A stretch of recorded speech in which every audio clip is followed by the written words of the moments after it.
Хламидиоза кај овците е бактериска инфекција која се јавува во текот на цела година, а особено во есенскиот период.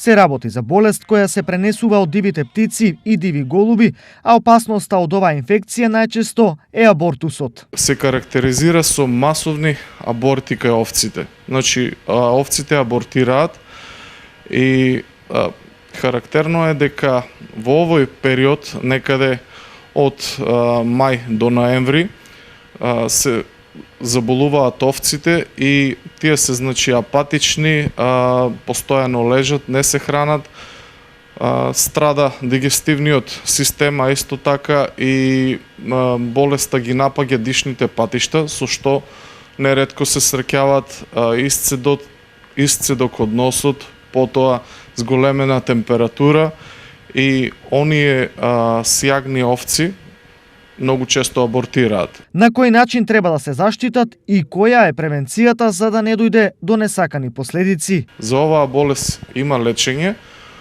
и се употребува антибиотска и систематска терапија, при што многу често овците остануваат живи, меѓутоа доколку се закасни со интервенција, следува брза смрт.